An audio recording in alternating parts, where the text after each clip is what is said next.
नमस्कार दोस्तों and welcome back to my channel जहां आपको मिलता है सिर्फ और सिर्फ एंटरटेनमेंट। और आज मैं लाया हूं इमॉर्टल हल्क का 6th इशू। तो यार वीडियो पे नए हो तो वीडियो को लाइक कर देना और चैनल को सब्सक्राइब कर देना। और साथ ही मेरे चैनल पर ज्वाइन बटन स्टार्ट हो गया है तो आप वहां से ज्वाइन कर सकते हो।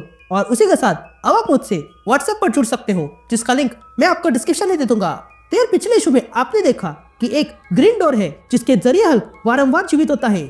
अब ये ग्रीन डोर क्या है ये तो पता नहीं, लेकिन बैनर को ये पता चल गया है कि वो चाहे कुछ भी कर ले वो हल्क को मार नहीं सकता है। तो वही अब हल्क को दिखाई दे रहा है कि ग्रीन डोर से उसके पिता बाहर आ गए हैं और अब वो उसी के अंदर है। तो अब आगे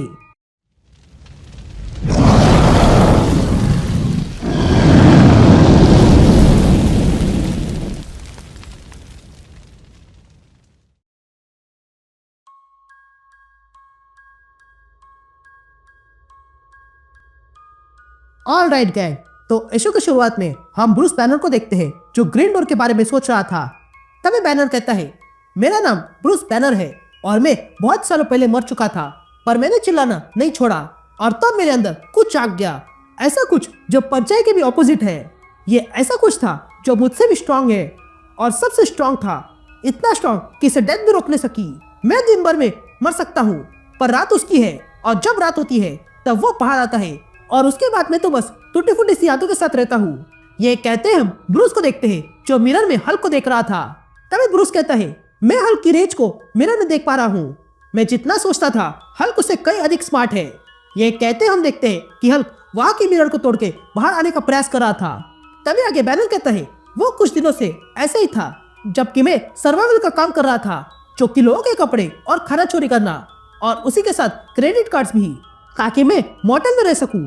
ये हल्क कब से मिरर तोड़ने का प्रयास कर रहा है, लेकिन मैंने वॉल्टर लैंगोस्की के हादसे के बाद उसे बाहर आने नहीं दिया है। या कुछ तो था जिसने वॉल्टर के सैशकोश को इन्फेक्ट कर दिया। मुझे धुंधला से याद है कि हल्क ने सैशकोश को रोका, पर अब मुझे शक होने लगा है।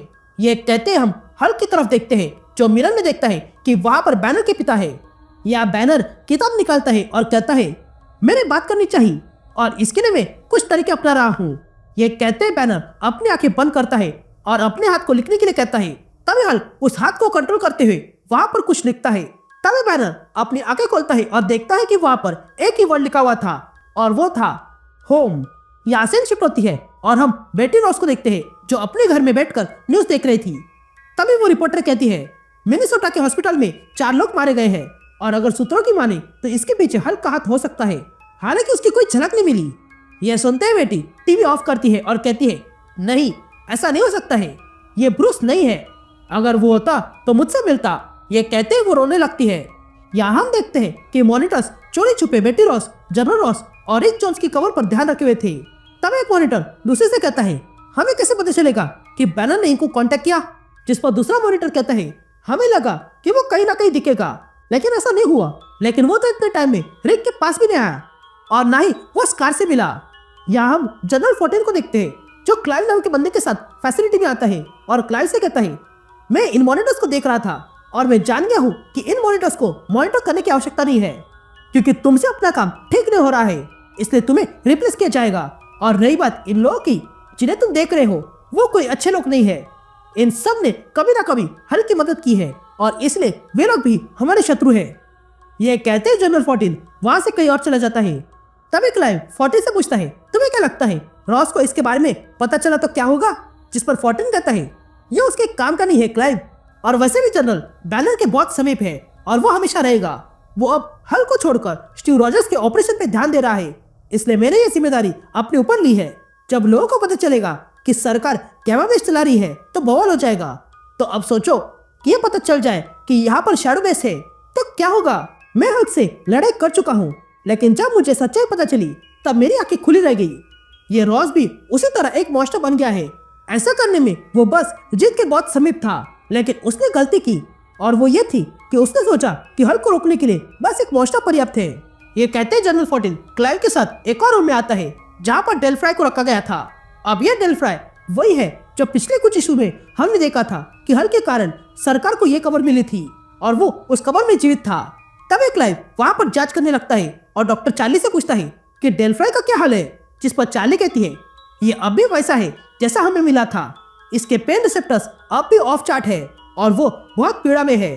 पर अगर आप कहोगे तो मैं इसकी पीड़ा थोड़ी बहुत कम कर दूंगी या फिर इसे खत्म कर दूंगी। जिस पर क्लाइव चार्ली से पूछता है, जो रेप्लिकेटिंग का काम कर रहे हो उसका क्या हुआ? यह सुनते ही चार्ली अपने असिस्टेंट से पूछती है, जो चार्ली से कहती है कि इसके ब्लड में किसी तरह का गैवा सीरम है और ये किसी कोड की तरह है जिसे डेड लैंग्वेज से लिखा गया है। ये सुनते ही क्लाइव 14 से कहता है, देखा, हम कितना भी क्यों न प्रयास कर ले, यह सब हल के बिना कभी पूरा नहीं होगा। हमें इसके लिए हल की आवश्यकता होगी। जिस पर 14 कहता है, हाँ, लेकिन उसके लिए हमें रिसोर्सेज चाहिए जो अभी हमारे पास नहीं है, और जो पावर हल को खेत करने के लिए चाहिए वो भी नहीं है। लेकिन तभी क्लाइव 14 की बात काटते हुए कहता है, हमें उस हल की आवश्यकता नहीं है, बल्कि कोई और हल चल जाएगा, जिससे कि चो या फिर वॉल्टर्स। ये सुनते ही 14 क्लाइव से पूछता है, लैंगोस क्यों कहाँ पे है? यासीन शिफ्ट होती है और हम अल्फा फ्लाइट देखते हैं जहाँ पर लैंगोस्की को लाया गया था। तभी वॉल्टर कहता है, मुझे सब कुछ नहीं चाहिए। अगर टैनरैक वापस आया तो मुझे पता चल जाएगा। मुझे अब तक लग रहा है कि जो मॉन्स्टर मैं देख रहा था वो मेरे दिमाग का खेल था, इसलिए मैं बैनर से मिलना चाहता था। अगर मुझे पता होता कि ऐसा कुछ होता तो मैं ये कभी नहीं करता। तभी प्यूक जैकी से पूछता है, तुम्हें यहाँ पर इसलिए लाया गया है क्योंकि तुम एक ही हो जिसने सब कुछ होते हुए देखा है। तो क्या इससे पहले ऐसा कुछ हुआ था? जिस पर जैकी कहती है, चाकू लगने से पहले ऐसा कुछ भी नहीं हुआ था। लेकिन तभी शामन वॉल्टर से कहता है, ये जो कुछ भी हुआ है वो तुमने नहीं किया है, बल्कि कोई और था जिसने तुम्हारे शरीर का इस्तेमाल किया, और टैनरैक ने नहीं। ये तो कोई और प्राइमोरियल शैडो थी जो अंधेरे में कब से छुपी हुई थी। ये तो क्रिएशन का फेस है, एक ऐसा फेस जो हम में से कोई नहीं देख सकता है। The one will all. ये सुनते ही जैकी कहती है, क्या यह डार्कनेस के फोर्सेस से पोजेस हुआ था? लेकिन तभी वहां पर कैप्टन मार्वल आ जाती है और सबसे कहती है, आप सब लोग कुछ देर के लिए बाहर जाओ, मुझे वॉल्टर से बात करनी होगी। तभी कैप्टन मार्वल वॉल्टर से कहती है, मैंने जनरल 14 से बात की है और अब वो हल के ऑपरेशंस को देख रहा है और उसका कहना है कि वो वॉल्टर को आसानी से खत्म कर सकता है, उसने जो किया है उसके लिए। लेकिन वो ऐसा नहीं करेगा अगर वॉल्टर हल को पकड़ के लाए तो। जिस पर वॉल्टर कहता है, मैं ये कर लेता, पर अब मेरे पास सैशकोस नहीं है और उसके बिना अल्फा फ्लाइट कुछ भी नहीं है। यह सुनते ही कैरल वहां से चली जाती है। यहाँ हम दूसरी ओर ब्रूस बैनर को देखते हैं जो रास्ते पर चल रहा था, और तब वो किसी को आते हुए देखता है, इसलिए उसे लिफ्ट मांगता है। लेकिन जिससे लिफ्ट मांगी थी वो कार नहीं बल्कि कैप्टन मार्वल थी। तभी ब्रूस कैप्टन मार्वल से कहता है, कैरल तुम यहाँ?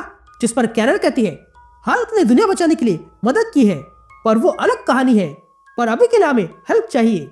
ये कहते हैं कैरल के पीछे बाकी एवेंजर्स आ जाते हैं। ये देखकर ब्रूस कहता है, तुम्हें ये नहीं करना चाहिए, मैं तुम सबसे नाराज हूँ। जिस पर जेनिफर कहती है, क्या नाराज हो? तुम हमसे नहीं बल्कि हम तुमसे नाराज है।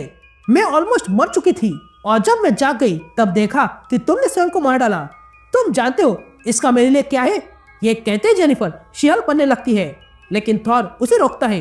तभी कैरल बैनर से कहती है कि हम यहाँ तुम्हें चोट नहीं पहुंचा रहे हैं, हम बस मदद करने आए हैं, पर उसके लिए तुम्हें हमारी मदद करनी होगी और उसके लिए तुम्हें मेरे साथ आना होगा। यह सुनते ही ब्रूस कहता है, क्या अभी? तुम शायद भूल रहे हो, यह रात है और रात को वो आता है। जिस पर कैरल कहती है, हाँ मैं जानती हूँ और इसलिए हम हल के टाइम पर आए हैं, लेकिन अगर हल को आजाद करना है तो बैनर को मरना होगा, जो कभी नहीं होगा।